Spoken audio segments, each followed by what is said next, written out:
तो आज हम बात करेंगे दोस्तों कि ऊप्स वाला कॉन्सेप्ट बेहतर होता है काम करने के लिए या फिर फंक्शनल प्रोग्रामिंग जो हम करते हैं वो बेहतर है।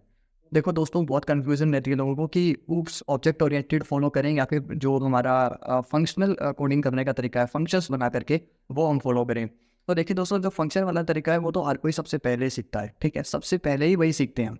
हर कोई सीखता है तो उसको अलग से सीखने वाली तो कोई बात है नहीं। पहला तो ये चीज़। दूसरी चीज़, उस वाला तरीका सीखना पड़ता है। क्यों? क्योंकि उसमें क्लासेस और ऑब्जेक्ट्स का यूज़ होता है काम करने के लिए। अब क्लास बनाना थोड़ा मुश्किल लगता है लोगों को कि 2 क्लास बनाइए, उसमें डेटा कैसे पास करें, कंस्ट्रक्टर क्या होता है, डिस्ट्रक्टर क्या होता है, क्लासेस कैसे बनाई जाती है, क्लासेस में बने हुए फंक्शंस और ऑब्जेक्ट्स कैसे यूज़ में लिए जाते हैं, उनमें डेटा कैसे पास किया जाता है, दिस कीवर्ड क्या है।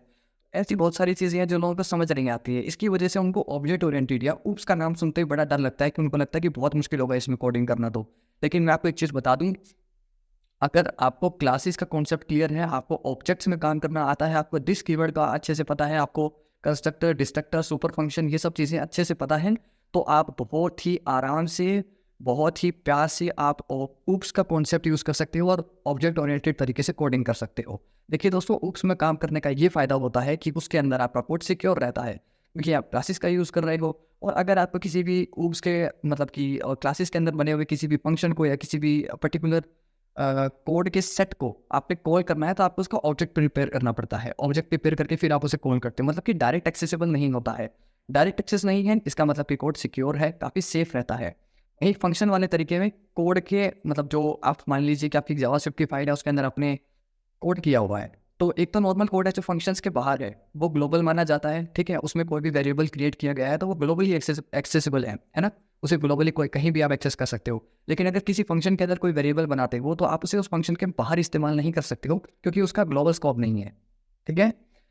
तो अब यहाँ पर बात ये आती है कि अगर फंक्शंस हैं तो फंक्शंस को उस पूरी शीट में कहीं भी कॉल किया जा सकता है, कैसे भी कॉल किया जा सकता है, राइट? फंक्शनल प्रोग्रामिंग वाला तरीका थोड़ा सेफ नहीं है, जबकि ऑब्जेक्ट ओरिएंटेड क्लासेस वाला तरीका सेफ माना जाता है, ठीक है? और दूसरा, फंक्शनल प्रोग्रामिंग बहुत आसान है काम करना उसमें, क्योंकि मैंने आपको बताया स्टार्टिंग में, क्योंकि फंक्शंस बनाना सबसे पहले ही हर कोई सीखता है, तो उसमें कोई सीखने वाली बात नहीं होती अलग से।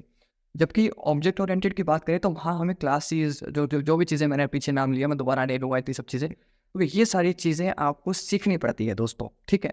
और अब ये बात कर लेते हैं कि आईटी कंपनीज़ में किसका डिमांड किया जाता है। देखो दोस्तों, ऑब्जेक्ट ओरिएंटेड का ही डिमांड करते हैं वो लोग। आईटी कंपनी, सॉफ्टवेयर कंपनीज़ जो हैं वो ऑब्जेक्ट ओरिएंटेड जो तरीका है, जो प्रोसेस है काम करने का, उसे ही फॉलो करते हैं, उसको ही ज़्यादा वो लोग प्रेफ़र करते हैं। ऐसा नहीं है कि वो लोग फंक्शनल तरीके से कोडिंग नहीं करते हैं, मगर ऑब्जेक्ट ओरिएंटेड को ज़्यादा प्रेफ़र देते हैं क्योंकि वो सेफ़ है। हाँ, उसका एक छोटा-सा नुकसान है कि वो उसमें कोड हमारा थोड़ा-सा स्लो हो जाता है, ठीक है? मेमोरी कंज़प्शन थोड़ा-सा कहीं इंक्रीज़ हो जाता है, बस इतना ही है। लेकिन ऑब्जेक्ट ओरिएंटेड को ही प्रेफ़र किया जाता है। तो मैं आपसे यही कहूँगा कि ऑब्जेक्ट ओरिएंटेड में भी काम करना सीखिए, और अगर आता है तो प्रैक्टिस करिए, वही काम आएगा। तो गाइज़, आई होप आपको पता चल गया होगा कि फंक्शनल प्रोग्रामिंग और हुक्स वाला कॉन्सेप्ट दोनों में क्या डिफरेंस है और कैसे दोनों अलग-अलग हैं। तो प्रैक्टिस करिए और सीखिए, कुछ भी मुश्किल नहीं होता है। वीडियो अच्छा लगा है तो इसे लाइक शेयर कर लिए। मिलते हैं नेक्स्ट वीडियो में।